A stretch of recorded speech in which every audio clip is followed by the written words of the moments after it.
लीजिए सुनिए रबीन्द्रनाथ टैगोर की लिखी कहानी शुभ दृष्टि, मेरी यानी समीर गोस्वामी की आवाज में। कांतिचंद्र की उम्र कम है, फिर भी स्त्री वियोग के बाद उन्होंने दूसरी स्त्री की खोज का ख्याल छोड़कर अपना सारा ध्यान पशु पक्षियों के शिकार में लगा दिया है। लंबा छरहरा कठिन किंतु हल्का शरीर है, दृष्टि तीक्ष्ण, बंदूक का निशाना अचूक, पहनावा विलायती ढंग का। साथ में रहते हैं पहलवान हीरा सिंह, छक्कन लाल और गाने बजाने वाले उस्ताद खां साहब, मियाँ साहब। अकर्मण्य अनुचर परिचरों की भी कमी नहीं। अपने दो चार शिकारी यार दोस्तों को साथ लेकर अगहन के महीने में आप नई दिग्घी की नदी के किनारे शिकार करने पहुंचे। नदी में दो बड़े बड़े बोट पड़े थे, जिनमें वे आए थे, उन्हीं में रहते हैं। और भी तीन चार नाव हैं, जिनमें नौकर चाकर हैं, और वे गांव का घाट घेरे बैठे हैं। गांव की बहू बेटियों का पानी भरना और नहाना धोना लगभग बंद है।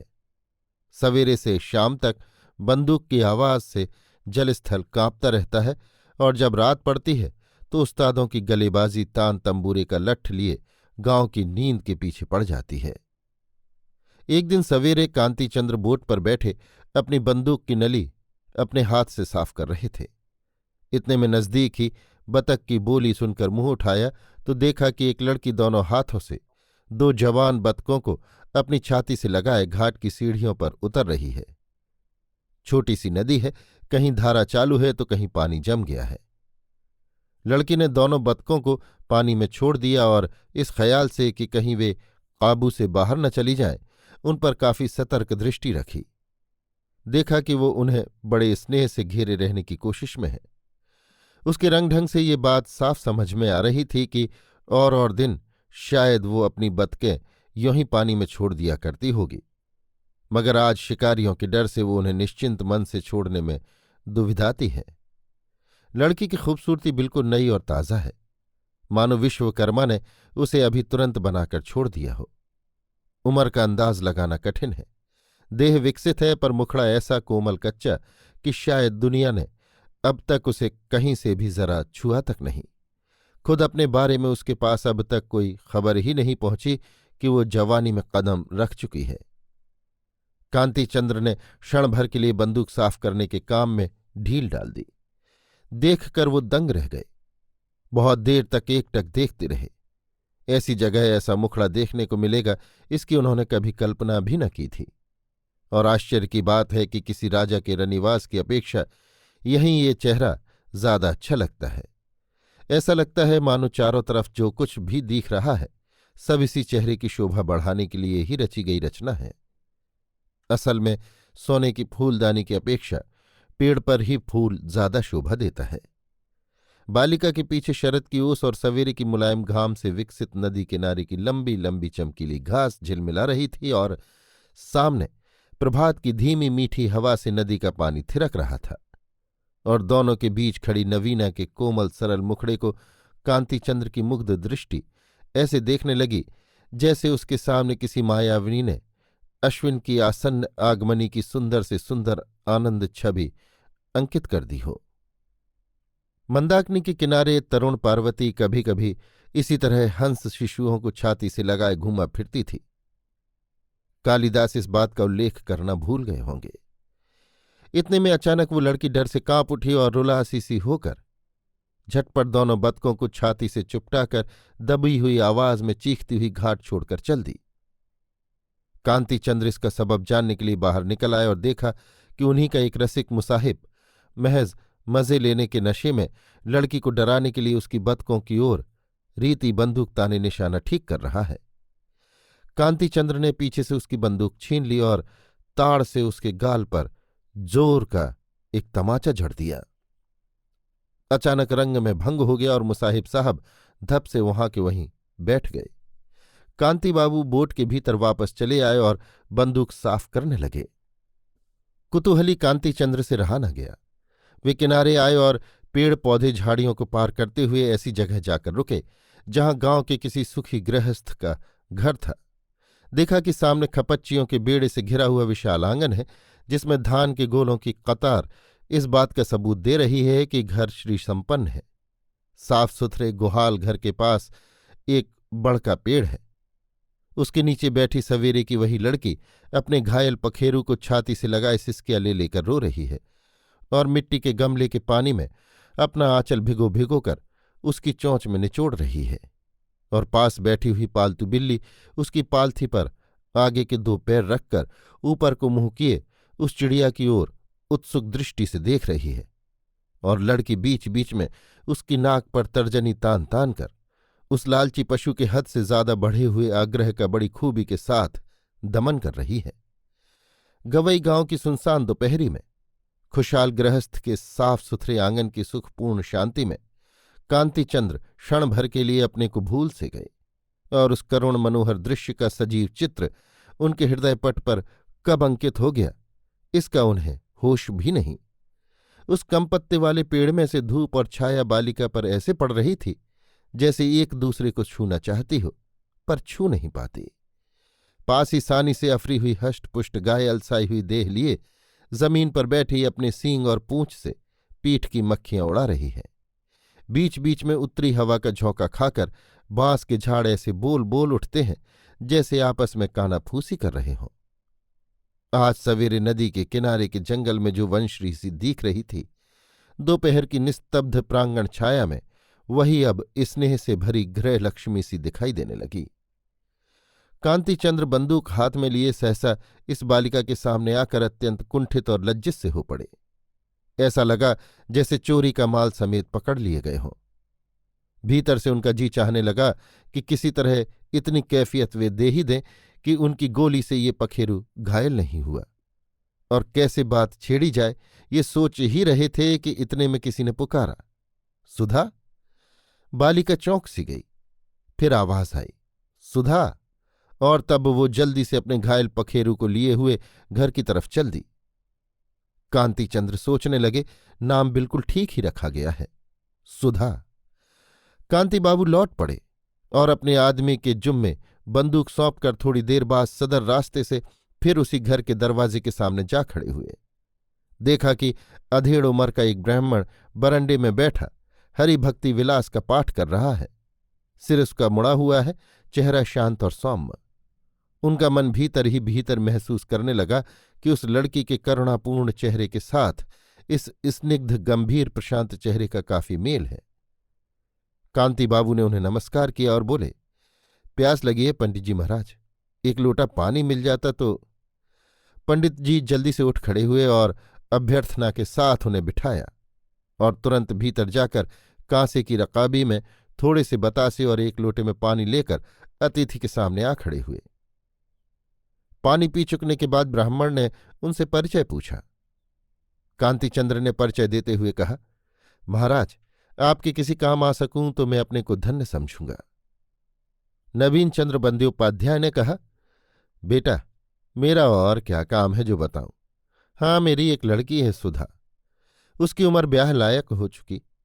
अब उसे किसी सत्पात्र को दान कर दूं तो बस फिर मुझे संसार के सब ऋणों से उऋण ही समझो। आसपास कहीं कोई अच्छा लड़का नहीं मिल रहा है और इतनी अब सामर्थ्य नहीं रही कि दूर जाकर लड़का तलाश करता फिरूं। घर में श्री गोपीनाथ जी की मूर्ति विराजती है, उन्हें छोड़कर कहीं जाने को जी भी नहीं करता। कांतिचंद्र ने कहा, आप नाव पर मुझसे मिलें तो इस विषय में आपसे बातचीत हो। इधर कांतिचंद्र के आदमियों ने बंद्योपाध्याय जी की कन्या के बारे में जिस किसी से भी कुछ पूछा ताछा, उसके मुंह से यही सुना कि ऐसी साक्षात लक्ष्मी सी बिटिया शायद ही किसी की हो। दूसरे दिन पंडित जी जब बोट पर पहुंचे तो कांतिचंद्र ने उन्हें पांव छूकर प्रणाम किया और जताया कि वे खुद ही उस कन्या से विवाह करने को राजी हैं। इस अचिंतनीय सौभाग्य के आभास से भक्त ब्राह्मण की आंखें भर आईं, कंठ रुक आया। कुछ देर के लिए उनके मुंह से कोई बात ही नहीं निकली। सोचने लगे, इसमें कुछ गलतफहमी तो नहीं है, और बोले, मेरी लड़की से तुम विवाह करोगे? कांति ने कहा, आप अगर राजी हो तो मैं तैयार हूं। सुधा के साथ?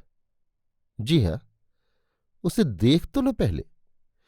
कांति ने इस ढंग से जवाब दिया कि जैसे सुधा को उसने पहले कभी देखा ही न हो। बोले, अभी क्या जरूरत है, शुभ दृष्टि के समय एक साथ ही देख लूंगा।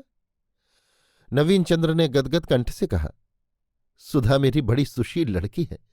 रसोई पानी घर गृहस्थी के काम में अद्वितीय ही समझो। जबकि तुम बगैर देखे ही उससे ब्याह करने के लिए तैयार हो, तो मेरा भी अंतःकरण से ये आशीर्वाद है कि मेरी सुधा पतिव्रता और सती लक्ष्मी के रूप में चिरकाल तक तुम्हारी सेवा करती रहे। कभी एक क्षण के लिए भी वो तुम्हारे जीवन में अशांति या परिताप का कारण न बने। कांति बाबू ने अपनी इच्छा जाहिर की कि वे अब ज्यादा देर करना नहीं चाहते। माघ के महीने में ही ब्याह होना तय हो गया। मजूमदारों के पुराने पक्के मकान में ब्याह की तैयारियां हुईं। यथा समय बारात आई और दूल्हा हाथी पर चढ़कर मशाल और गाजे बाजे के साथ दरवाजे पर आ पहुंचा। शुभ दृष्टि के समय दूल्हा ने दुल्हन के मुंह की ओर देखा, पर ब्याह की पोशाक में लिपटी हुई सुधा को, उसके चंदन चर्चित मोहरीशुदा झुके हुए चेहरे को वे ठीक तौर से देख न सके। पुलकित और उद्वेलित हृदय के आनंद में आंखें मानो चौधियां गईं। सुहागरात मनाई गई। मोहल्ले की सरकारी दादी ने जब दूल्हा के हाथ से जबरदस्ती दुल्हन का घूंघट खुलवा दिया तो कांतिचंद्र अचानक चौंक पड़े। ये तो वो लड़की नहीं है। सहसा छाती में से एक काली बिजली सी बाहर निकली और उनके सिर पर टूट पड़ी। क्षण में सुहागरात की सुखशैया कांटे सी चुभने लगी। मनोहर सुहाग कुटीर के सारे प्रदीप बुझ से गए। चारों तरफ अंधकार छा गया और अंधेरे की उस बाढ़ ने नववधू के मुखड़े पर भी स्याही सी पोत दी। कांतिचंद्र ने मन ही मन प्रतिज्ञा सी कर ली थी कि दूसरा ब्याह वे हरगिज न करेंगे। उनका भाग्य उस प्रतिज्ञा को इस तरह एक अद्भुत परिहास के साथ तोड़ फोड़ कर चकनाचूर कर देगा, इसकी उन्होंने स्वप्न में भी कल्पना नहीं की थी। कितने अच्छे अच्छे संबंध आए और उन्होंने उनकी कुछ भी परवाह नहीं की। मित्रों ने कितने सानुनय अनुरोध किए और वे दृढ़ता के साथ अपनी प्रतिज्ञा पर जमे रहे। ऊंचे से ऊंचे खानदानों से रिश्तेदारी का आकर्षण, अर्थ प्राप्ति का प्रलोभन, रूप का मोह, सब कुछ ठुकराने के बाद अंत में हुआ ये कि किसी एक अनजान गवई गांव में कीचकाई शुदा नहर के किनारे जंगल में एक अज्ञात दरिद्र ब्राह्मण के घर इतनी बड़ी विडंबना। समाज में, मित्र मंडली में, रिश्तेदारी में आखिर वे कैसे मुंह दिखाएंगे। पहले तो ससुर साहब पर गुस्सा आया। धोखेबाज पाखंडी ने दिखाई कोई लड़की और ब्याह दी दूसरी ही लड़की। पर बाद में विचारा तो खुद ही ख्याल करने लगे। उन्होंने तो ब्याह के पहले लड़की देखने का प्रस्ताव किया था, पर उन्हीं ने मनाही कर दी तो उनका क्या दोष। अपनी ही बुद्धि की कमी से इतनी बड़ी ठगई में फंसे हैं तो अब उसे जाहिर न करना ही अच्छा समझकर वे बात को चुपचाप दबा गए। खैर, दवा तो किसी तरह गटक गए, पर मुंह का जायका बिल्कुल बिगड़ गया। सुहागरात का हंसी मजाक, दुल्हन की सहेलियों की छेड़खानी, साली सरहजों का जमघट कुछ भी उन्हें न सुहाया। अपने ऊपर और सर्वसाधारण लोगों पर उन्हें इतना गुस्सा आने लगा कि बदन में आग सी जलने लगी। इतने में उनके पास बैठी हुई दुल्हन दबी हुई और डरी हुई आवाज के साथ चौंक उठी। अचानक न जाने कहाँ से एक खरगोश का बच्चा आया और उसकी गोद के ऊपर से निकल गया।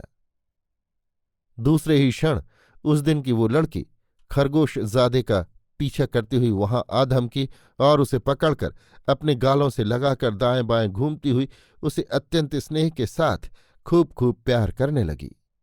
अरे अरे पगली आ गई, कहते हुए सबने उसे चले जाने का इशारा किया, पर उस बंदी ने किसी के कहने सुनने की जरा भी परवाह न की।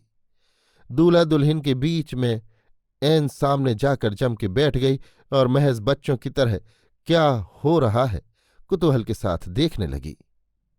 घर की किसी नौकरानी ने उसे पकड़कर उठाने की कोशिश की तो दूल्हा बोल उठा, रहने दो, बैठी रहने दो। लड़की से पूछा, तुम्हारा नाम क्या है? उसने कुछ जवाब नहीं दिया, सिर्फ हिलने लगी। कमरे की सारी तरुणियां ठहाका मारकर हंस पड़ी। कांतिचंद्र ने फिर पूछा, तुम्हारी बतकें अब कितनी बड़ी हो गईं? लड़की बगैर किसी संकोच के चुपचाप बैठी दूल्हा के चेहरे की ओर देखने लगी। हतबुद्धि कांतिचंद्र ने हिम्मत के साथ फिर पूछा, तुम्हारी उस चिड़िया को आराम हो गया? लेकिन कोई नतीजा नहीं निकला। तरुणियों का झुंड इस तरह हंसने लगा जैसे दूल्हा की खूब ही मिट्टी छट रही हो और खूब बुद्धू बनाया गया हो। अंत में पूछने पर मालूम हुआ कि लड़की जन्म की बहरी और गूंगी है और गांव के पशु पक्षी ही उसके साथ ही संगी हैं। उस दिन सुधा की बुलाहट सुनकर जो वो घर के भीतर चली गई थी, वो महज एक आकस्मिक घटना है, और दूल्हे का अनुमान सिर्फ गलत ही नहीं बल्कि उसे ठोस बेवकूफ़ी भी कहा जा सकता है। सुनकर कांतिचंद्र फिर भीतर से चौंक उठे। जिससे वंचित रहने से संसार में उनके लिए कोई भी सुख नहीं था, शुभ होनहार की बदौलत उससे छुटकारा पाकर अपने को वे धन्य समझने लगे। अभी आप सुन रहे थे रबीन्द्रनाथ टैगोर की लिखी कहानी शुभ दृष्टि, मेरी यानी समीर गोस्वामी की आवाज में।